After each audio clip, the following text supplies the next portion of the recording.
So this is the first Dharma talk 001. My name is Brandon. I'm 38 years old and happy to share something about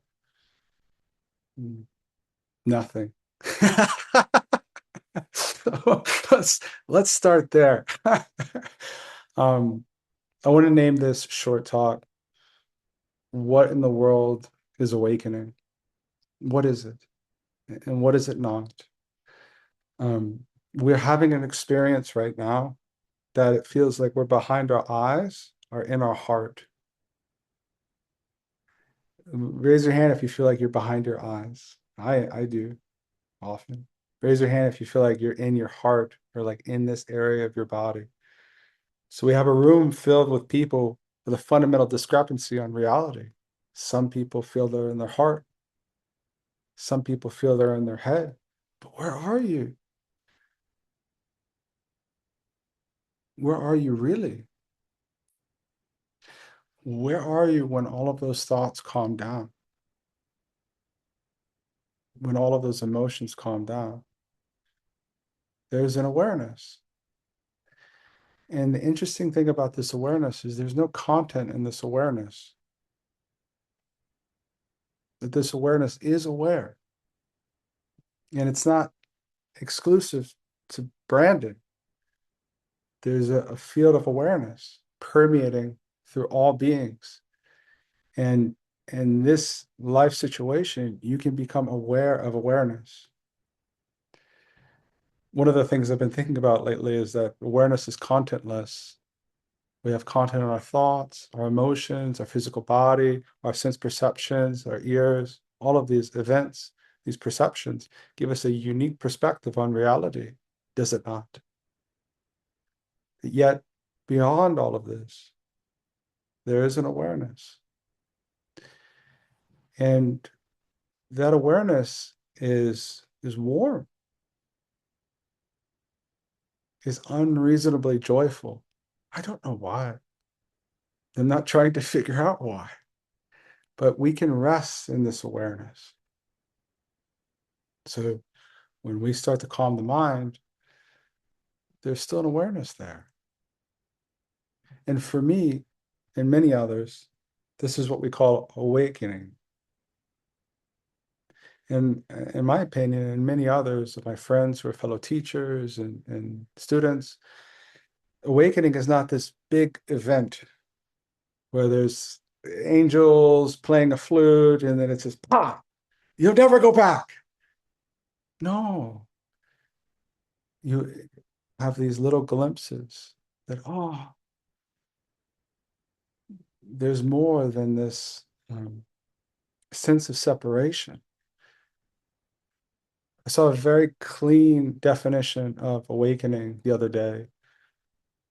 And she said, uh, realizing the illusion of a separate self. Or she might have said, overcoming the illusion of a separate self. And logically, we understand this. It's not we're having this independent experience. We're having this interdependent experience. And what arises from this realization of interdependence is compassion and wisdom. So people often ask me, Brandon, how do I know if I'm progressing in my meditation practice? And the best answer I can give is look at your conduct. What is it that you're doing when you're by yourself at 11 o'clock at night? Or when you're with your mother and she's yelling at your face? Or a close family member? So the practice of meditation helps us refine our conduct. And I've come to realize that there's a lot of unnecessary suffering in this world, especially the older you get. I've seen. We cannot escape death as much as we try. You can't escape it.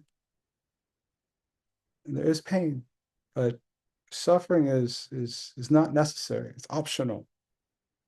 And when we rest into awareness, this helps alleviate a lot of unnecessary suffering, a tremendous amount. And for me, that's awakening, and there are different levels of it. How often can you stabilize awakening? Maybe you get a glimpse on the meditation cushion. You get a glimpse of this transcendent view, perspective, and then get up, take a walk around. Can you stabilize the realization in nature? A great Zen master once said, nature is an excellent place to stabilize awakening because it's very evident everything is alive. Awareness is self-cognizant, it's self-evident, it's aware of itself.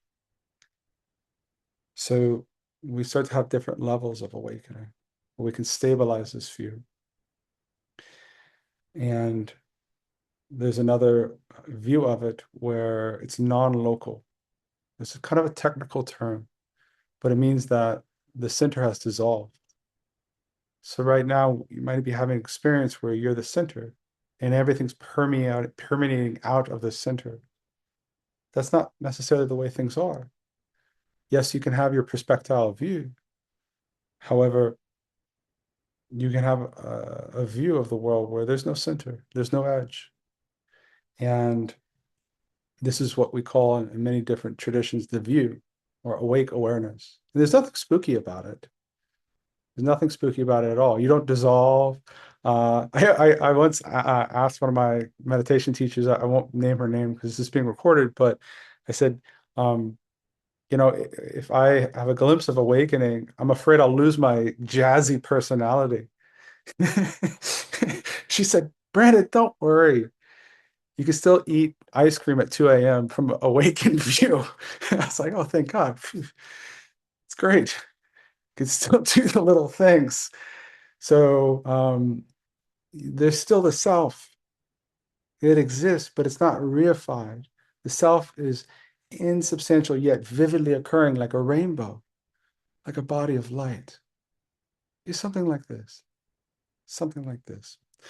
So this is the ramblings of a young man